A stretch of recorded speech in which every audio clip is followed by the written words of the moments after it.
Huwag niyo na po kaming hanapin sa mga presinto sapagkat ang inyong mga pulis ay nasa inyo ng mga telepono. Dial 911. Darating ang inyong mga pulis sa loob ng 5 minuto. Lilingkod sa bawat Pilipino at magbibigay ng tamang impormasyon para sa tahimik at maayos na Pilipinas. Police News Network, alagad ng batas, tagapagtaguyod ng balitang pulis, sandigan ng mamamayan, patnubay ng katotohanan. La Campo Crame, maghahatid ng pinakahuling kaganapan at nagbabagang balita. Ito ang PNN Police News Network. At ngayon, ang inyong mga tagapagbalita. Magandang araw, bagong Pilipinas. Ako inyong alagad ng batas, tagataguyod ng Balitang Pulis, Patrolman Joshua Jimenez. Maghahatid ng tamang balita, kwento ng pulis at serbisyo para sa mamamayan. At ito ang PNP News Online, ang pangunahing balita ng Police News Network. Alagad ng batas, tagataguyod ng Balitang Pulis.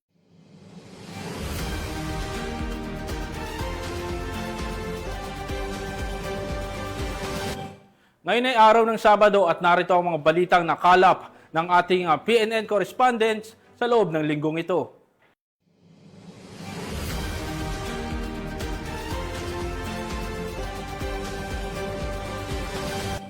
Naharap sa patong-patong na kaso na tinaguri ang top 1 most wanted person municipal level matapos hainan ng warrant of arrest sa barangay Sakpil, Corner, Apayao.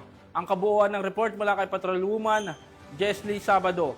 Arestado ng kapulisan ng Apayao ang top 1 most wanted person municipal level dahil sa kasong qualified rape, acts of lasciviousness at sexual assault sa isinagawang operasyon kamakailan sa barangay Sakpil, Corner, Apayao. Naging matagumpay ang operasyon sa pangunguna ng 2nd Apayao Provincial Mobile Force Company, katuwang ang Corner Municipal Police Station, Regional Intelligence Unit 14, Regional Mobile Force Battalion 15, 5th Maneuver Company, Apayao Provincial Intelligence Unit at Apayao Provincial Investigation and Detective Management Unit. Naaresto ang suspect sa bisa ng warrant of arrest na inisyu ng presiding judge ng Regional Trial Court Branch 26 sa Luna, Apayao, kaugnay ng nasabing mga kaso na walang inirekomendang piyansa. Kasalukuyang nasa kustodiya ng Corner MPS ang suspect para sa kaukulang dokumentasyon bago i-turn over sa kinaukulang korte. Mula dito sa probinsya ng Apayao, ako ang inyong PNN correspondent, Patrolwoman Jesly Sabado, alagad ng batas, tagataguyod ng Balitang Pulis. Maraming salamat, Patrolwoman Sabado. Mahigit 4 na milyong pisong halaga ng hinihinalang shabu ang nasabat ng mga otoridad sa isang anti-illegal drug operation sa Consolacion, Cebu. Ang matagumpay na operasyon ay bahagi ng patuloy sa kampanya ng pulisya laban sa illegal na droga sa rehiyon. Patrolwoman Judith Nicador sa report. Sa kulungan ang bagsak ng high-value individual na suspect matapos mahulihan ng higit 4 na milyong halaga ng hinihinalang shabu sa isinagawang bypass operation ng kapulisan ng Konsolasyon sa Sitio Lawis, Barangay Hugan, Konsolasyon, Cebu nito lamang nakaraan. Ayon kay Police Lieutenant Colonel Yunel B. Avergonzado, Acting Chief of Police ng Konsolasyon Municipal Police Station, bandang alas 3 ng hapon nang maaresto ng kapulisan ang high-value individual na suspect na si alias Pangloy, 43 anyos na residente ng Barangay Hubay, Liloan, Cebu. Nakumpiska mula sa suspect ang 26 na pakete ng hinihinalang shabu na may timbang na 600 gramo at standard drug price na 4,080,000 pesos, bypass money at sling bag. Samantala, kasalukuyang nasa kustodiya ng Konsolasyon MPS ang suspect at mahaharap sa kasong paglabag sa Section 5 at 11, Article 2 ng Republic Act 9165 o Comprehensive Dangerous Drugs Act of 2002.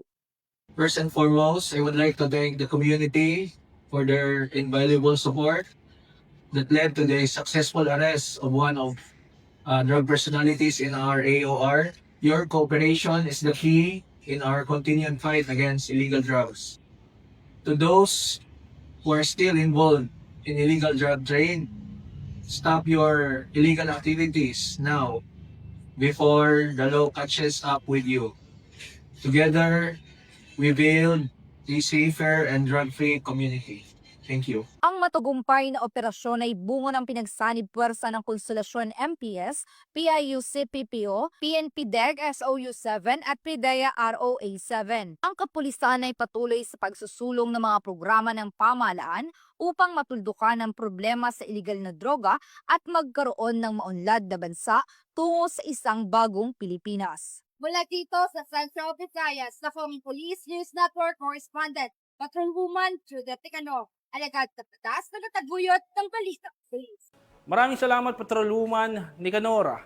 Isa na namang most wanted sa bayan ng Pastrana, Leyte ang nadakip sa ikinasang operasyon ng Leyte Police Provincial Office.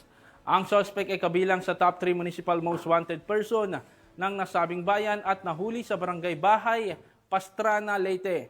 Ang ulat ni Patrolwoman Camberley Flores. Walang takas sa mga autoridad ang nakatalagang top 3 municipal most wanted person na may kasong sexual assault matapos mahuli sa Barangay Bahay, Pastrana, Leyte. Bandang alas 12:20 ng hapon nang maaresto ang akusado ng mga tauhan ng Pastrana Municipal Police Station kasama ang Leyte Provincial Intelligence Unit sa bisa ng warrant of arrest para sa kasong sexual assault sa ilalim ng Article 266-A kaugnay sa Section 5B ng RA 7610 o Special Protection of Children Against Abuse, Exploitation and Discrimination Act na mainirekomendang piyansa na 200,000 pesos para sa pansamantalang kalayaan. Ang akusado ay dinala sa Pastrana MPS para sa kaukulang dokumentasyon at tamang disposisyon. Ang pagkakahuli sa akusado ay resulta ng masigasig na operasyon ng ating kapulisan upang masugpo ang kriminalidad sa ating bansa. Dahil sa bagong Pilipinas, ang gusto ng pulis, ligtas ka. Mula dito sa Eastern Visayas, ako ang inyong PNN correspondent, Patrolwoman Flores, alagad ng batas, tagataguyod ng Balitang Pulis.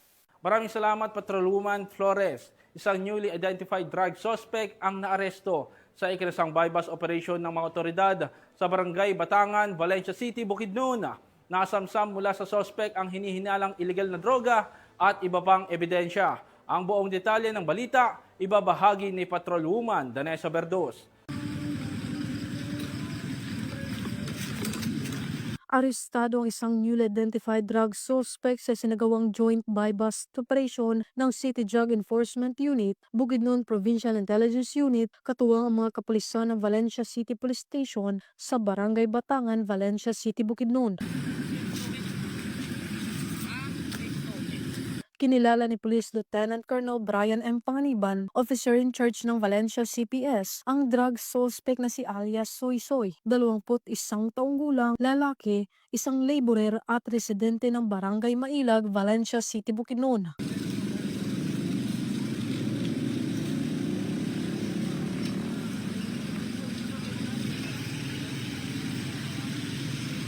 Sa ikinasang joint buy-bust operation ng mga operatiba bandang alas 6 ng gabi ay nagresulta sa pagkakumpiska ng mga pakete ng hinihinalang shabu na may standard drug price na 69,360 pesos, isang cellphone, isang 500 peso bill na ginamit bilang buy-bust money at iba pang mga non-drug items. Ang suspect ay nahaharap sa kasong paglabag sa RA 9165 o Comprehensive Dangerous Drugs Act of 2002. Mula dito sa Camp Capistrano, Gusa, Cagayan de Oro City, ako ang inyong Police News Network correspondent, Patrolwoman Danessa Verdos, alagad ng batas, tagataguyod ng Balitang Pulis. Maraming salamat, Patrolwoman Verdos. Matagumpay na naaresto ng mga kapulisan ang tinaguriang street-level individual matapos ang ikinasang buy-bust operation sa Davao del Norte. At narito ang report mula kay Patrolwoman Queenie Babes Arindain. Arestado ang isang individual sa patunay kinasang drug buy-bust operation sa Barangay Madaom, Tagum City, Davao del Norte. Nito lamang ikadalawa ng Agosto taong kasalukuyan. Kinilala ni Police Lieutenant Colonel Frederick E. Diles, officer in charge ng Tagum City Police Station, ang suspect na si alias Mar, 31 taong gulang, isang vendor na pawang residente ng sabing lugar at tinaguri ang street-level individual sa nasabing lugar. Ayon kay Police Lieutenant Colonel Deles, naresto ang suspect sa kipagtulungan ng mga personahe ng Tagum City Police Station, First Davao Norte Provincial Mobile Force Company at sa koordinasyon ng Philippine Drug Enforcement Agency 11. Dagdag pa ni Police Lieutenant Colonel Deles na recover mula sa suspect ang isang pakete ni hinalang shabu at baybas money na ginamit sa operasyon. Kasalukuyang nasa kustodiya ang suspect upang dumaan sa tamang disposisyon at maharap sa kasong paglabag sa RA 9165 o Comprehensive Dangerous Drugs Act of 2002. Samantala, ang laban kontra kriminalidad ay patuloy na pinapaigting ng Police Regional Office 11 sa pamumuno ni Regional Director Police Brigadier General Joseph R. Argiles, alinsunod sa kampanya ng Bagong Pilipinas na panatilihin ang kapayapaan at kayusan tungo sa pagsulong ng bansa. Mula dito sa Police Regional Office 11, ako yung PNN Correspondent Patrolwoman Queenie Babes Arindain, alagad ng batas, tagataguyod ng balitang pulis. Maraming salamat, Patrolwoman Arindain. Nasabat ng mga tauhan ng Datu Odin Sinsuat Municipal Police Station ang mahigit 1 milyong pisong halaga ng mga puslit na sigarilyo mula sa 2 sospek matapos maharang sa isang checkpoint sa lugar. Ang detalye ng report mula kay Patrolwoman Maricris Algabre. Nasabat ng mga operatiba ng Datu Odin Sinsuat Municipal Police Station ang 1.3 milyong piso halaga ng puslit na sigarilyo habang arestado naman ang 2 individual sa sinagawang checkpoint operation sa bahagi ng poblasyon Dalican, Datu Odin Sinsuat, Maguindanao del Norte nito lamang ika-31 ng Hulyo taong kasalukuyan. Ayon kay Police Lieutenant Colonel Ismail Madin, hepe ng Datu Odin Sinsuat Municipal Police Station, 2 sospek ang sakay ng minivan na naharang sa checkpoint. Kinilala ang mga ito sa mga alias na Rods, 38 anyos mula Zamboanga City at alias Rico, 29 anyos mula Santa Cruz, Davao del Sur. Nasamsam mula sa mga sospek ang kabuuang 35 master cases ng Canol Menthol at Green Hill brand menthol at 87 rims ng Green Hill brand menthol na pinaniniwala ang mga puslit na sigarilyo na nagkakalagang 1,345,690 pesos. Ang mga nakumpiskang kontrabando ay isusumiti sa Bureau of Customs para sa kaukulang disposisyon habang inihahanda na ang mga kasong isasampa laban sa mga sospek. Patuloy ang pinaigting na kampanya ng Datu Odin Sinsuat PNP laban sa smuggling at iba pang illegal na aktibidad upang matiyak ang kapayapaan at kayusan sa lalawigan. Mula rito sa Rio ng Bangsamoro, ako ay inyong PNN Correspondent, Patrolwoman Maricris Algabre, alagad ng batas, tagataguyod ng balitang pulis. Maraming salamat, Patrolwoman Algabre. Napasakamay na ng mga kapulisan ang isang suspect matapos mahulihan ng 1 milyong pisong halaga ng shabu sa ikinasang buy-bust operation sa Iloilo City. Patrolwoman Lynette Sablon sa balita. Arestado ang isang bagong tukoy na high-value individual drug personality sa matagumpay na isinagawang buy-bust operation ng Iloilo Police Provincial Office nito lamang kadalawa ng Agosto taong kasalukuyan sa Barangay Poblacion, South Oton, Iloilo. Kinilala ang suspect na si alias Bong, 46 na taong gulang, lalaki, walang trabaho, may live-in partner at residente na Barangay 8, Tigbawan, Iloilo. Sa operasyon, nakumpiska mula sa suspect ang humigit lumulang 75 gramo na inihinalang shabu na may standard drug price na tinatayang 510,000 pesos. Pinangunahan ng Provincial Drug Enforcement Unit ng IPPO sa pamumuno ni Police Major Daji de Lima ang operasyon. Ayon sa PDEU, halos 4 na buwang verifikasyon at investigasyon ang isinagawa bago isakatuparan ang entrapment operation. Nagugat ang operasyon mula sa sumbong ng mga concerned citizens sa Oton ukol sa iligal na aktibidad ni alias Bong. Lumabas sa intelligence report na umano'y kinukuha ng suspect ang supply ng droga mula sa Manila at ibinabagsak ito sa Oton at Karatig Bayan. Kasalukuyang nakakulong si alias Bong sa kustudiya ng Oton Municipal Police Station at mahaharap sa kasong paglabag sa Republic Act 9165 ang Comprehensive Dangerous Drugs Act of 2002. Ang matagumpay na operasyong ito ay patunay ng dedikasyon at walang humpay na serbisyo ng PNP sa pagtatanggol sa kapayapaan at kaligtasan ng bawat Pilipino, isang hakbang tungo sa isang lipunang ligtas at walang droga. Mula rito sa Western Visayas, ako ang PNN Correspondent, Patrolwoman Lynette Sablon, alagad ng batas, tagataguyod ng balitang pulis. Maraming salamat, Patrolwoman Sablon.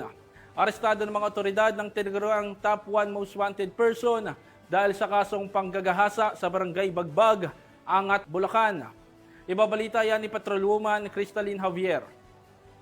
Arestado ng mga otoridad ang tinaguriang top 1 municipal most wanted person sa kasong rape sa barangay Binagbag, Angat, Bulacan. Kinilala ni Police Captain Jason M. Viola, hepe ng Angat Municipal Police Station, ang suspect na si alias Imao, 22 anyos, walang trabaho at residente ng barangay Binagbag, Angat, Bulacan. Naaresto ang suspect bandang alas 12:30 ng hapon ng mga tauhan ng operating unit ng Angat MPS sa bisa ng warrant of arrest na inisyu ni Honorable Teresa Genevieve N. Co., presiding judge ng Regional Trial Court, 3rd Judicial Region, Branch 17, Malolos City, Bulacan, para sa kasong rape na walang inirekomendang piyansa. Kasalukuyang nasa kustodiya ng otoridad ang suspect para sa dokumentasyon at wastong disposisyon. Patuloy ang Bulacan PNP sa pamumuno ni Police Colonel Angel L. Garciliano, Acting Provincial Director ng Bulacan Police Provincial Office, sa pagsasagawa ng mga operasyon at inisyatiba bilang bahagi ng kanilang mas pinaigting na kampanya laban sa kriminalidad at upang mapanatili ang kayusan sa buong lalawigan. Mula dito sa Camp General Alejo S. Santos, ako ang inyong PNN correspondent, Patrolwoman Pearl Cristalin Javier, alagad ng batas, tagataguyod ng Balitang Pulis. Maraming salamat, Patrolwoman Javier. Matagumpay na isagawa ang isang lecture awareness program sa Zamboanga City na layuning magbigay kaalaman at paalala sa publiko hinggil sa iba't ibang isyung panlipunan at seguridad. Narito ang ulat ni Patrolwoman Luis Mariconde. Aktibong nilahukan ng mga guro at estudyante ng Caldwell Adventist Academy ang isang matagumpay na lecture awareness program katuwang ang Regional Police Community Affairs and Development Unit 9 at NAPOLCOM 9 sa pangunguna ni Attorney Pablito M. Abad Jr., Director ng NAPOLCOM 9 at Attorney Alexis C. De Lima, Assistant Regional Director ng NAPOLCOM 9 nito lamang ika-1 ng Agosto taong kasalukuyan. Tinalakay sa nasabing aktibidad ang mga mahahalagang paksa na may layuning paigtingin ang kaalaman ng kabataan, gaya ng anti-criminality, anti-bullying, Safe Spaces Act, Illegal Drug Awareness at Stress Management. Ang mga ito ay naglalayong bigyang kapangyarihan ang mga mag-aaral upang makagawa ng matatalino at responsableng desisyon para sa mas ligtas at maayos na kapaligiran sa paaralan at komunidad. Lubos ang pasasalamat ng RPCDU 9 sa pamunuan ng Caldwell Adventist Academy sa pagbibigay ng pagkakataong maibahagi ang mahalagang advokasiyang ito. Sa patuloy na pagtutulungan ng kapulisan at mga institusyong pang-edukasyon, sama-sama nating isinusulong ang kultura ng kaligtasan, respeto at mental wellness para sa kabataan at sa buong sambayanan. Mula dito sa Zamboanga Peninsula, ako ang inyong PNN correspondent, Patrolwoman Luis Mariconde, alagad ng batas, tagataguyod ng Balitang Pulis. Maraming salamat, Patrolwoman Conde. At yan ang mga balitang nakalap ng ating PNN correspondents mula Luzon, Visayas at Mindanao sa loob ng linggong ito. Sama-sama tayong tumakbo sa Run with the Chief 2025 ngayong August 24 sa Parklinks Estate, Pasig City.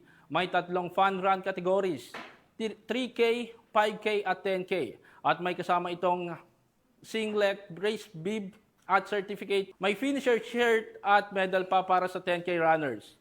May Zumba warm-up din bago magsimula. Hatid ito ng Rotary Club of Camp Crame. Para sa isang mas masaya at mas malusog na komunidad, mag-register na. Sa ngalan ng pamunuan ng Philippine National Police, sa pangunguna ni PNP Chief Police General Nicolas D. Torre III at sa pamumuno ni President Ferdinand Bongbong Marcos Jr., kami ay maglilingkod sa bawat Pilipino at magbibigay ng tama at balanseng balita dahil dito sa bagong Pilipinas, ang gusto ng pulis, ligtas ka. At bilang bahagi ng mas pinabilis at pinalawak na emergency response system, muli naming ipinapaalala ang mga panawagan sa ating mga mamamayan na huwag nyo nang hanapin ang mga pulis sa mga presinto sapagkat kami ay nasa inyong mga telepono. Dial 911, darating kami sa loob ng 5 minuto. Mula rito sa tanggapan ng tagapag-ugnay ng Pambansang Pulisya, ako ang inyong alagad ng batas, tagataguyod ng Balitang Pulis, Patrolman Joshua Jimenez. Maghahatid ng tamang balita, kwento ng pulis, at serbisyo para sa mamamayan, at ito ang PNP News Online, ang pangunahing balita ng Police News Network.